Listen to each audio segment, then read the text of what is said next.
उनके training centres पर सटीक प्रहार किया। आतंकियों ने सपने में भी नहीं सोचा था कि भारत इतना बड़ा फैसला ले सकता है। लेकिन जब देश एकजुट होता है, नेशन फर्स्ट की भावना से भरा होता है, राष्ट्र सर्वोपरि होता है, तो फौलादी फैसले लिए जाते हैं, परिणाम लाकर दिखाए जाते हैं। जब पाकिस्तान में आतंक के अड्डों पर भारत की मिसाइलों ने हमला बोला, भारत के ड्रोन्स ने हमला बोला, तो आतंकी संगठनों की इमारतें ही नहीं, बल्कि उनका हौसला भी थर्रा गया। बहावलपुर और मुरिद के जैसे आतंकी ठिकाने एक प्रकार से ग्लोबल टेररिज्म की यूनिवर्सिटीज रही है। दुनिया में कहीं पर भी जो बड़े आतंकी हमले हुए हैं, चाहे 9/11 हो, चाहे लंदन ट्यूब बॉम्बिंग हो, या भारत में दशकों से जो बड़े बड़े आतंकी हमले हुए हैं, उन सब के तार कहीं ना कहीं आतंक के इन्हीं ठिकानों से जुड़ते रहे हैं। आतंकियों ने हमारी बहनों का सिंदूर उजाड़ा था, इसलिए भारत ने आतंक के ये हेडक्वार्टर्स उजाड़ दिए। भारत के इन हमलों में 100 से अधिक खूंखार आतंकवादियों को मौत के घाट उतारा गया है। आतंक के बहुत सारे आका बीते 2.5-3 दशकों से खुलेआम पाकिस्तान में घूम रहे थे, जो भारत के खिलाफ साजिशें करते थे। उन्हें भारत ने एक झटके में खत्म कर दिया।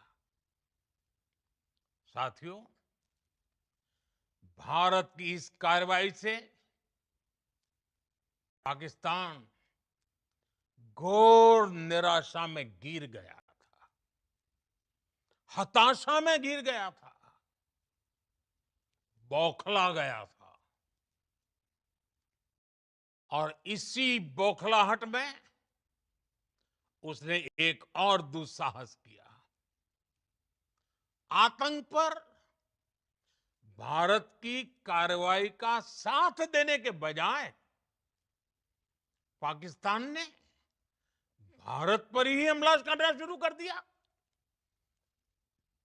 पाकिस्तान ने हमारे स्कूलों, कॉलेजों को, गुरुद्वारों को, मंदिरों को, सामान्य नागरिकों के घरों को निशाना बनाया। पाकिस्तान ने हमारे सैन्य ठिकानों को निशाना बनाया। लेकिन इसमें भी पाकिस्तान खुद बेनकाब हो गया।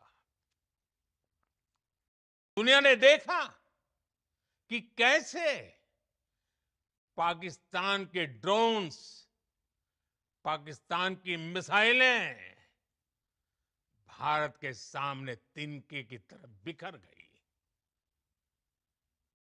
भारत के सशक्त एयर डिफेंस सिस्टम ने उन्हें आसमान में ही नष्ट कर दिया।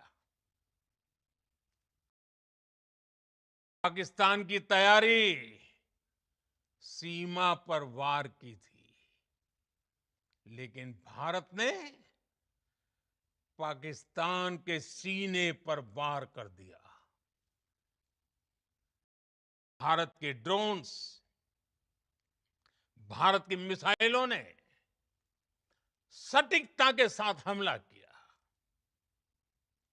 पाकिस्तानी वायुसेना के उन एयरबेस को नुकसान पहुंचाया, जिस पर पाकिस्तान को बहुत घमंड था। भारत ने पहले 3 दिनों में ही पाकिस्तान को इतना तबाह कर दिया, जिसका उसे अंदाजा भी नहीं था। इसलिए भारत की आक्रामक कार्रवाई के बाद पाकिस्तान बचने के रास्ते खोजने लगा। पाकिस्तान दुनिया भर में तनाव कम करने के लिए गुहार लगा रहा था, और बुरी तरह पीटने के बाद इसी मजबूरी में 10 मई की दोपहर को पाकिस्तानी सेना ने हमारे डीजीएमओ को संपर्क किया। तब तक हम आतंकवाद के इंफ्रास्ट्रक्चर को बड़े पैमाने पर तबाह कर चुके थे। आतंकियों को मौत के घाट उतार दिया गया था। पाकिस्तान के सीने में बसाए गए आतंक के अड्डों को हमने खंडहर बना दिया था। इसलिए जब पाकिस्तान की तरफ से गुहार लगाई गई, पाकिस्तान की तरफ से जब ये कहा गया कि उसकी ओर से आगे कोई आतंकी गतिविधि और सैन्य दुस्साहस नहीं दिखाया जाएगा, तो भारत ने भी उस पर विचार किया। और मैं फिर दोहरा रहा हूं, हमने पाकिस्तान के आतंकी और सैन्य ठिकानों पर अपनी जवाबी कार्रवाई को अभी सिर्फ स्थगित किया है। आने वाले दिनों में हम पाकिस्तान के हर कदम को इस कसौटी पर मापेंगे कि वो क्या रवैया अपनाता है। साथियों, भारत की तीनों सेनाएं, हमारी एयरफोर्स, हमारी आर्मी और हमारी नेवी, हमारी border security force BSF, Bharat के अर्धसैनिक बल लगातार अलर्ट पर है। सर्जिकल स्ट्राइक और एयर स्ट्राइक के बाद अब ऑपरेशन सिंदूर आतंक के खिलाफ भारत की नीति है। ऑपरेशन सिंदूर ने आतंक के खिलाफ लड़ाई में एक नई लकीर खींच दी है। एक नया पैमाना, न्यू नॉर्मल तय कर दिया है। पहला, भारत पर आतंकी हमला हुआ तो मुंह तोड़ जवाब दिया जाएगा। हम अपने तरीके से, अपनी शर्तों पर जवाब देकर रहेंगे। हर उस जगह जाकर कठोर कार्रवाई करेंगे जहां से आतंक की जड़ें निकलती हैं। दूसरा, कोई भी न्यूक्लियर ब्लैकमेल भारत नहीं सहेगा। न्यूक्लियर ब्लैकमेल की आड़ में पनप रहे आतंकी ठिकानों पर भारत सटीक और निर्णायक प्रहार करेगा। तीसरा, हम आतंक की सरपरस्त सरकार और आतंक के आकाओं को अलग अलग नहीं देखेंगे। ऑपरेशन सिंदूर के दौरान दुनिया ने पाकिस्तान का वो घिनौना सच फिर देखा है। जब मारे गए आतंकियों को विदाई देने पाकिस्तानी सेना के बड़े बड़े अफसर उमड़ पड़े। स्टेट स्पॉन्सर्ड टेररिज्म का ये बहुत बड़ा सबूत है। हम भारत और अपने नागरिकों को किसी भी खतरे से बचाने के लिए लगातार निर्णायक कदम उठाते रहेंगे। साथियों, युद्ध के मैदान पर हमने हर बार पाकिस्तान को धूल चटाई है और इस बार ऑपरेशन सिंदूर ने नया आयाम जोड़ा है। हमने रेगिस्तानों और पहाड़ों में अपनी क्षमता का शानदार प्रदर्शन किया और साथ ही न्यू एज वॉरफेयर में भी अपनी श्रेष्ठता सिद्ध की। इस ऑपरेशन के दौरान हमारे मेड इन इंडिया हथियारों की प्रामाणिकता सिद्ध हुई। आज दुनिया देख रही है 21वीं सदी के वॉरफेयर में made in India defence equipments, इसका समय आ चुका है। साथियों, हर प्रकार के आतंकवाद के खिलाफ हम सभी का एकजुट रहना हमारी एकता, हमारी सबसे बड़ी शक्ति है। निश्चित तौर पर ये युग युद्ध का नहीं है, लेकिन ये युग आतंकवाद का भी नहीं है। टेररिज्म के खिलाफ जीरो टॉलरेंस, ये एक बेहतर दुनिया की गारंटी है। साथियों, पाकिस्तानी फौज,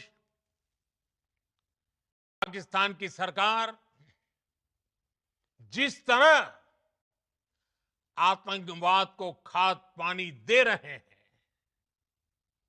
वो एक दिन पाकिस्तान को ही समाप्त कर देगा। पाकिस्तान को अगर बचना है तो उसे अपने टेरर इंफ्रास्ट्रक्चर का सफाया करना ही होगा।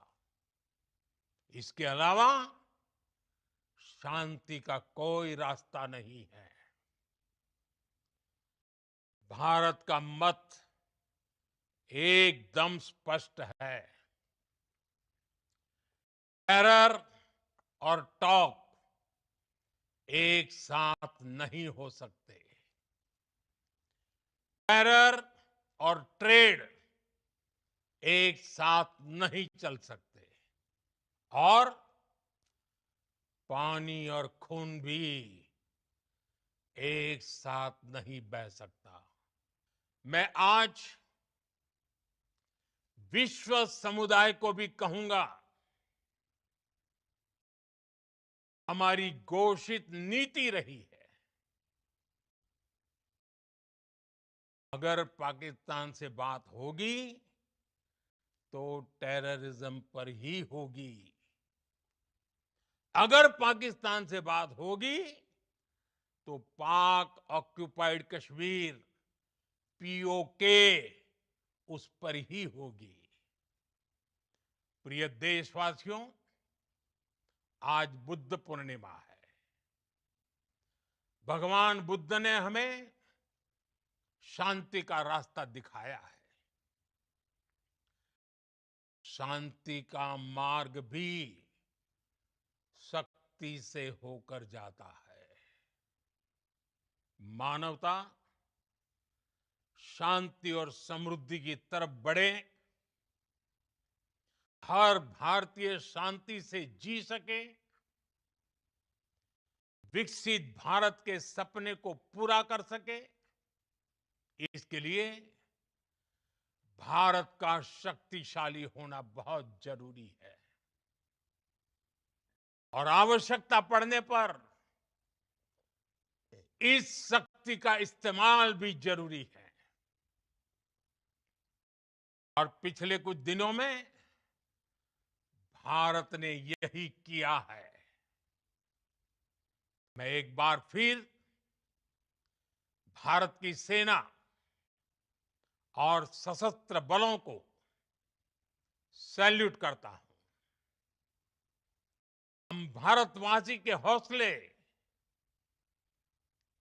हर भारतवासी का एकजुटता का शपथ, संकल्प, मैं उसे नमन करता हूं। बहुत बहुत धन्यवाद। भारत माता की जय। भारत माता की जय। भारत माता की जय।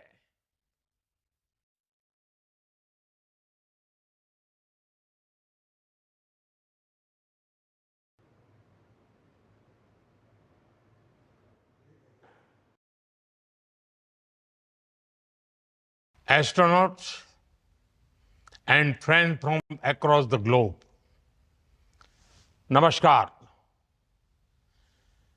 It is a great pleasure to connect